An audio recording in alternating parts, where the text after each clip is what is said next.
친박 패당, 주사파 패당으로 홍준표 전 자유한국당 대선 후보가 당대표 출마를 오늘 오전에 선언했습니다.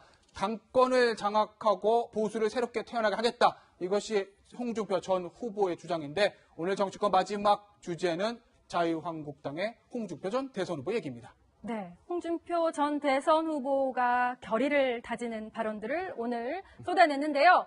본인의 이야기 직접 한번 들어보시겠습니다. 아니 99% 지지한다는 거 그거 보고 깜짝 놀랐어. 어떻게 작업을 해도 이렇게 할 수 있느냐.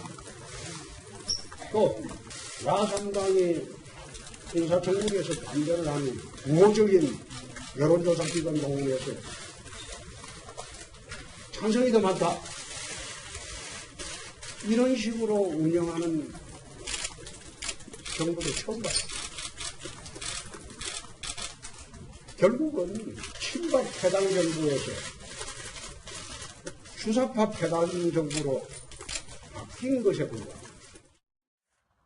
굉장히 강도가 높은 발언입니다. 친박 패당에서 주사파 패당으로 바뀌었을 뿐 본질적으로 바뀐 게 뭐가 있느냐.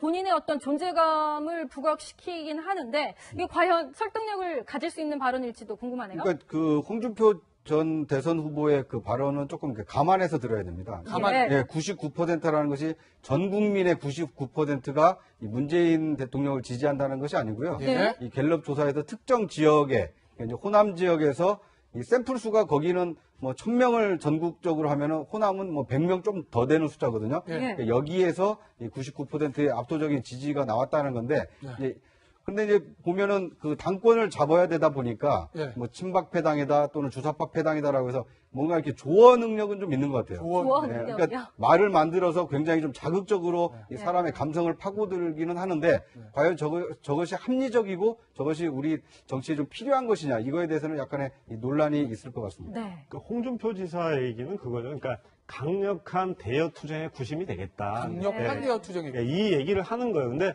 한번 그러니까 그런 측면이 있어요. 그러니까 야당을 정의하는 그 정의 중에 하나가 뭐냐면 야당의 정의.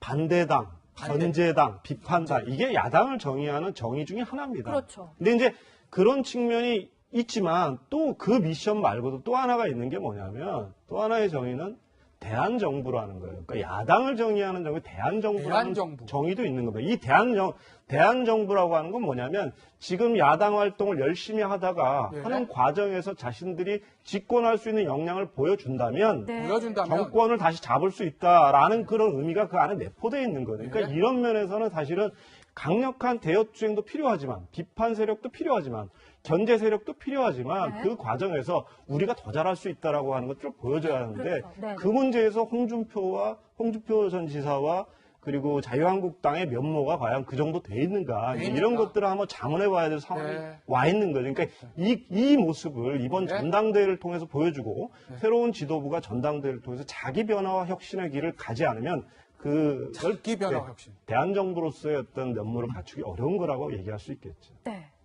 자, 이런 얘기도 했습니다. 홍준표 전 대선 후보.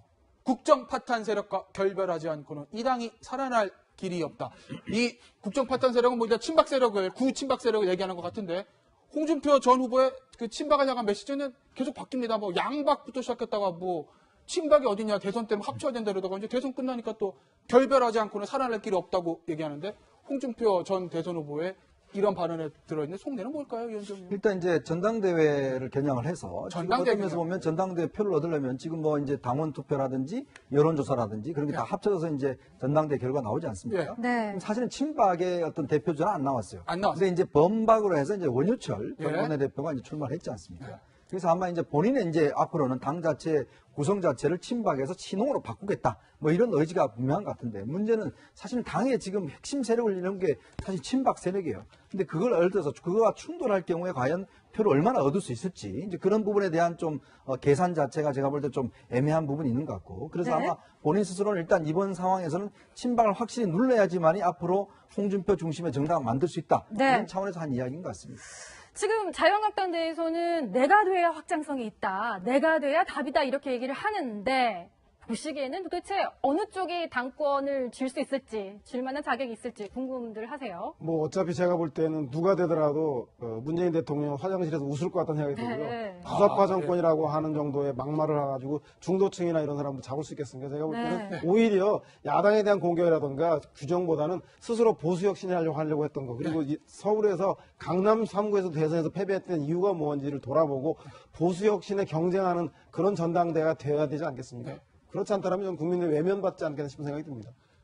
자유한국당의 현재 지지도는 평균 8%입니다. 보수의 혁신, 그것이 자유한국당에게 가장 필요한 것 아닌가 싶습니다. 오늘 정치권 소식은 여기까지입니다. 네, 네 분 말씀 여기까지 듣겠습니다. 감사합니다.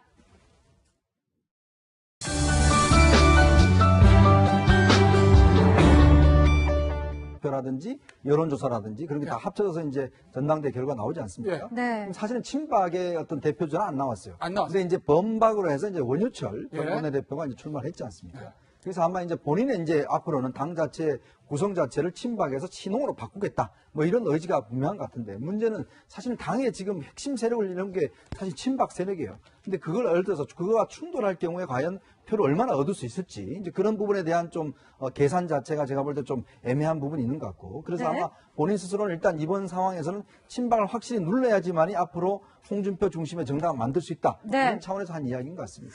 지금 자유한국당 내에서는 내가 돼야 확장성이 있다, 내가 돼야 답이다 이렇게 얘기를 하는데 보시기에는 도대체 어느 쪽에 당권을 질 수 있을지, 질 만한 자격이 있을지 궁금들 하세요. 뭐 어차피 제가 볼 때는 누가 되더라도 문재인 대통령 화장실에서 웃을 것 같다는 생각이 들고요. 네. 주사파 정권이라고 하는 정도의 막말을 해가지고 중도층이나 이런 사람도 잡을 수 있겠습니까? 제가 볼 때는 네. 오히려 야당에 대한 것도 필요하지만 견제 세력도 필요하지만 네. 그 과정에서 우리가 더 잘할 수 있다라고 하는 것을 보여줘야 하는데 그렇죠. 네. 그 문제에서 홍준표 전 지사와 그리고 자유한국당의 면모가 과연 그 정도 돼 있는가 이런 것들을 한번 자문해 봐야 될 상황이 네. 와 있는 거죠. 그러니까 이 모습을 이번 네. 전당대회를 통해서 보여주고 새로운 지도부가 전당대회를 통해서 자기 변화와 혁신의 길을 가지 않으면 그 자기 변화 혁신. 대한정부로서의 어떤 면모를 갖추기 어려운 거라고 얘기할 수 있겠죠. 네.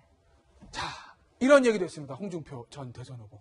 국정 파탄 세력과 결별하지 않고는 이 당이 살아날 길이 없다. 이 국정 파탄 세력은 뭐 일단 친박 세력을, 구친박 세력을 얘기하는 것 같은데 홍준표 전 후보의 그 친박을 향한 메시지는 계속 바뀝니다. 뭐 양박부터 시작했다가 뭐 친박이 어디냐 대선 때문에 합쳐야 된다 그러다가 이제 대선 끝나니까 또 결별하지 않고는 살아날 길이 없다고 얘기하는데 홍준표 전 대선 후보의 이런 발언에 들어있는 속내는 뭘까요, 위원장님? 일단 이제 전당대회를 겨냥을 해서 전당대회 어떤 면에서 보면 전당대회 표를 얻으려면 지금 뭐 이제 당원 투표 있는 것 같아요. 좋아하는데요. 네, 그러니까 말을 만들어서 굉장히 좀 자극적으로 이 사람의 감성을 파고들기는 하는데 과연 저것이 합리적이고 저것이 우리 정치에 좀 필요한 것이냐 이거에 대해서는 약간의 이 논란이 있을 것 같습니다. 네. 그 홍준표 지사 얘기는 그거죠. 그러니까 강력한 대여 투쟁의 구심이 되겠다. 강력한 네. 대여 투쟁이고. 이 얘기를 하는 거예요. 근데 한번 그러니까 그런 측면이 있어요. 그러니까 야당을 정의하는 그 정의 중에 하나가 뭐냐면 야당의 정의. 예, 반대당, 견제당, 비판당 이게 야당을 정의하는 정의 중에 하나입니다. 그렇죠. 근데 이제 그런 측면이 있지만 또 그 미션 말고도 또 하나가 있는 게 뭐냐면 또 하나의 정의는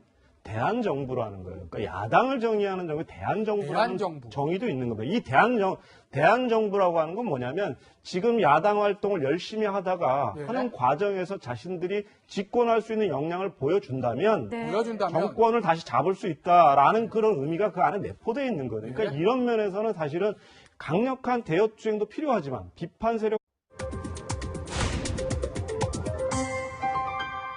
친박 패당, 주사파 패당으로 홍준표 전 자유한국당 대선 후보가 당대표 출마를 오늘 오전에 선언했습니다.